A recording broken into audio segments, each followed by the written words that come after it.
Hello বন্ধুরা, তোমরা শুনছো পৌরাণিক গল্প সমগ্র বিষ্ণু পুরাণ থেকে গল্প।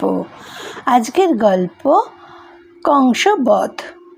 নীল বসনে, পীত বসনে, ফুলের মালায়, চন্দনে, অনুলেপনে সাজ করেছেন কৃষ্ণ, সাজ করেছেন বলরামও। অপরূপ অভিরাম ধনুশালায় এলেন, যে আরোপণ করতে পারেনি কেউ। দিব্য ধনু, রক্ষীদের শুধলেন, কোথায় সে ধনু? দেখিয়ে দিল তারা। ধনুতে যে আরোপণ করলেন কৃষ্ণ, মহাধনু ভেঙে গেল। মহাশব্দে মথুরা নগরীর বাতাস ধ্বনিময় হলো। রক্ষীরা আক্রমণ করল, কিন্তু নির্মূল হলো। অক্ষর ফিরেছেন, কংস শুনেছেন। মথুরার বাতাসে সেই প্রচণ্ড গম্ভীর ধ্বনি উঠেছে। কংস বিচলিত হলেন। মুষ্টিক ও চাণুরকে কংস বললেন, গোকুল থেকে এসেছে আমার মৃত্যু, অতএব যদি পারো কোনো কিছুর অভাব হবে না তোমাদের, সব পাবে। ন্যায় অন্যায় ভেদ মেনো না, যেভাবে পারবে বধ করবে। বধ করো, রাজ্যে সুখ পাবে, ভোগে বিলাসী সুখে স্বাচ্ছন্দ্যে ডুবিয়ে রাখব। হস্তিপক এলো। কংস আদেশ করলেন, সমাজদারে কুবালায়া পীরকে রাখো, তাকে দিয়েই হত্যা করাবে সেই দুই বালককে। উপকল্পিত মঞ্চসমূহ অবলোকন করলেন কংস। তখনও অন্ধকার। কংস অপেক্ষা করলেন। প্রভাতের প্রতীক্ষায় তার বিনিদ্র নয়ন কাতর হলো। সকাল হলো, সাধারণ মঞ্চ ভরল, নাগরিকে মঞ্চ পুরল। রাজমঞ্চে নৃপতিগণ, অমাত্যগণ। কংস এলেন, নিবেশিত করলেন পরীক্ষক। অতঃপর উন্নত মঞ্চ শোভিত হলো কংসে। মঞ্চ ছিল আরও। মঞ্চে রাজ অন্তঃপুরচারিণীবর্গ, মঞ্চে বারবনিতার দল, মঞ্চে নাগরিকা মহল। নন্দগোপ ও অন্য গোপগণ এক মঞ্চে, অন্য মঞ্চে বসুদেব, অক্রূর ও অন্যান্যরা। নাগরিকা মঞ্চে দেবকী। মৃত্যুর সময়ও পুত্রের মুখ দেখবেন, মনে এই কামনা। বাজনা বাজলো, বাজতে থাকলো। মানুষের সমুদ্র, শব্দের তরঙ্গিত মহাসমুদ্র। মল্লভূমিতে চাণুর মুষ্টিক, ভাবে ওদের দর্প। বাবা স্ফুটন করে দর্পিত দুই মল্ল। মঞ্চে মনে স্তম্ভিত আশঙ্কা, চঞ্চল আশঙ্কা। হাহাকার উঠে দিকে দিকে। সমুদ্রে খেপা তরঙ্গ, মাথা খুঁড়ছে, ফুলে উঠছে। হাতে রক্ত মাখা হাতির দাঁত, কুবেলায়া পীর হত, সর্বাঙ্গ মদ ও রক্তে অনুলিপ্ত। চলনে গর্ব, লীলার ভাবও সামান্য। এদিকে চাইছেন, ওদিকে চাইছেন, হরিণের দলে যেন সিংহ। রণভূমিতে কৃষ্ণ এলেন, সঙ্গে বলভদ্র। আকাশ ছোঁয়া তরঙ্গ উঠল, তট ছাপিয়ে ভাসিয়ে নিতে চাইল চরাচর। মঞ্চে কণ্ঠে হাহাধ্বনি, বিস্ময়, ইনি কৃষ্ণ, ইনি বলরাম। ভাষা পেল বিস্ময়, স্রোত বইল। পুতনাকে বিনাশ করেছেন, সেই ভয়ঙ্কর নিশাচরীকে। শকট উল্টেছেন, যমল ও অর্জুন ভঙ্গ করেছেন, ইনি সেই কৃষ্ণ। বাল্যে নিত্যে দমন করেছিলেন কালীয়কে। 7 রাত হাতে ধরে দাঁড়িয়েছিলেন গিরি গোবর্ধন, সেই কৃষ্ণ ইনি। অরিষ্ট মরেছে এরই হাতে, ধেনুক নিহত এরই দাপে, কেশী বিনষ্ট এরই প্রতাপে। দেখো, ইনি সেই কৃষ্ণ।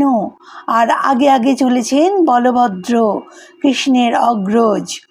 অপরূপ কান্তি। যোশিতগণের নয়ন মন পরিপূরিত হয় পুলকে। প্রাজ্ঞ যারা, তারা বলেন, যাদব বংশ ডুবে গেছে, উদ্ধার করবেন বলভদ্র। বিষ্ণুর অংশে জন্ম, ভার আহরণ করবেন পৃথিবীর। দিকে দিকে রাম ও কৃষ্ণের নাম, কণ্ঠে কণ্ঠে রাম গান, কৃষ্ণ গান, রাম কথা, কৃষ্ণ কথা, নাম গান কথা। দেবকী উদ্বেলিত, হৃদয়ে ঘুমন্ত স্নেহে সমুদ্র দামাল হয়েছে। স্তনপথে উদ্বেলিত সমুদ্রের উচ্ছ্বসিত ফেনপুঞ্জ। জরা গেল, যৌবন এলো, বসুদেব যুবক হয়েছেন, পুত্র মুখ দেখেছেন। মহোৎসবের মাঝখানে বসুদেব, যৌবন মত্ততায় বসুদেব অদ্য উন্মত্ত। শত সহস্র নারী দুচোখ মেলে চেয়ে রয়েছেন, তাদের চোখে কৃষ্ণ ও বলরাম, তাদের চোখে ক্লান্তি নেই, শান্তি বিস্তৃত হয়েছে তাদের চোখ। কেউ বলল, চোখ লাল, হাতির সঙ্গে লড়ে ঘামে ভেজা মুখ, দেখো কৃষ্ণের মুখখানি, দেখো একবার। কেউ বলল, নিহাত জলে ভেজা প্রফুল্ল পঙ্কজ হারমানি, মুখখানি দেখো, নয়ন মন সার্থক করো। কেউ বলল, বিপক্ষ ক্ষেপণ শ্রীবৎস আঁকা ওই বিশাল বুক, ওই দুই বাহু কি সুন্দর। কেউ বলল, বলভদ্রকে দেখছো না কেন, ওই তো সামনে এসেছেন, নীল কাপড়ে সেজেছেন, মুখখানি কি সাদা, যেন কুন্দ ফুল, যেন ইন্দু কিংবা মৃণাল। কেউ বলল, মুষ্টিক ও চানুর কেমন করে ঘুরছে দেখো, বড় দর্প যেন, বলভদ্রের দিকে চাইছে, হাসছে। ওই দেখো চানুর গেছে কৃষ্ণের কাছে, যুদ্ধ করবে। আচ্ছা, উচিত অনুচিত বিচারের জন্য কি কেউ নেই? কোথায় কৃষ্ণ যৌবনে পা দেব দেব, সুকুমার তনু, আর কোথায় ওই মহা অসুর বজ্রের মতো কঠিন, যার বিশাল শরীর? এ যুদ্ধ আদপেই সমানে সমানে নয়। একদিকে দুই বালক, অন্যদিকে দারুণ দুই দুর্ধর্ষ মল্ল। বিচারকরা কি করে মেনে নিল এ যুদ্ধ? বুদ্ধির লোপ পেল নাকি ওদের? চারদিকে নানা কথা। কৃষ্ণ মাটিতে পা ঠুকে আস্ফালন করতে লাগলেন, বলভদ্র আস্ফালন করলেন। মনোহর কিন্তু প্রচণ্ড, পৃথিবী বিদীর্ণ হতে পারত তার পদভরে। যুদ্ধ শুরু হলো, কৃষ্ণ ও চানুর, মুষ্টিক ও বলভদ্র। যুদ্ধ চলল, অশ্লেষে উৎসারণে কৃষ্ণ যুদ্ধ করতে থাকলেন। ক্ষেপণে মুষ্টাঘাতে চানুর দুর্বল হতে থাকল। কিল নয় বজ্রের আঘাত, জানু নয় পাথরের প্রহার। চানুর দুর্বল হলো, ক্ষণে বাহু বিঘ্নটন, ক্ষণে পাদদ্বারা ঊর্ধ্বে ক্ষেপণ ও প্রসারণ। যুদ্ধ চলল, শক্তি ক্ষয় হতে থাকল মহামল্ল চানুরের। কোপে খেদে কৃষ্ণের মাথার চুল কাঁপল। যত যুদ্ধ হতে থাকল, কৃষ্ণের বল যেন তত বাড়তে থাকল। কংস ক্রুদ্ধ হলেন, তুর্য নিনাদ বন্ধ হলো কংসের আদেশে। কংস বন্ধ করলেন, কিন্তু আকাশে বেজে উঠল দেবতাদের বিচিত্র তুর্য। আকাশে অদৃশ্য দেবমণ্ডলী, ওরা বলতে থাকলেন, হে গোবিন্দ, হনন করো এই দানবকে, জয় হোক তোমার। অনেকক্ষণ ধরে কৃষ্ণ চানুরের সঙ্গে যেন খেলা করলেন। অবশেষে চানুরকে শূন্যে তুলে ঘোরাতে লাগলেন। শতবার ঘোরালেন, চানুরের প্রাণ নির্গত হলো। নিষ্পন্দ শরীরটাকে আঁচড়ে ফেললেন কৃষ্ণ। চানুরের শরীর দীর্ণ হলো, রক্তের স্রোত বইল, শত ধারে বইল, রক্তে মাটিতে কাদা হলো। বলভদ্র যুদ্ধ করছেন মুষ্টিকের সঙ্গে।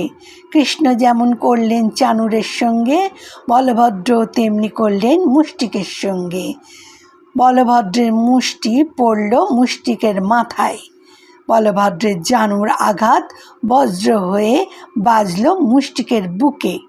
মুষ্টিক পড়ে গেল মাটিতে। মাটিতে মহামল্ল মুষ্টিক। বলভদ্র পেষণ করলেন, প্রচণ্ড পেষণ। শেষ নিঃশ্বাস ত্যাগ করল মুষ্টিক। এগিয়ে এলো আর এক মল্ল, দুর্ধর্ষ তোষালক। সেও নিহত হলো। কৃষ্ণের বাঁ হাতের এক ঘুষিতেই প্রাণান্ত হল মহামল্লের। চানুর চূর্ণ, মুষ্টিক বিনষ্ট, তোষালক নাশপ্রাপ্ত, পলায়ন করল অন্য সব মল্ল। বিজয়, আনন্দ, অতএব উৎসব। কৃষ্ণ নাচলেন, বলভদ্র নাচলেন, সমবয়সী গোপেদের টেনে নামালেন। মল্লভূমির নাচে রঙ্গে মুখর হল। কংস অস্থির হলেন, কোপে কাঁপলেন, চোখ লাল হলো, চিৎকারে ফেটে পড়ল আদেশ, বের করে দাও এক্ষুনি, এই মুহূর্তে। সবলে ও দুটোকে বের করে দাও এখান থেকে, লোহার শিকলে বাঁধো নন্দকে। বৃদ্ধের যোগ্য নয় এমন সাজা দিয়ে বন্দি করো বসুদেবকে। ওরা নেচেছে, বধ করো ওদের।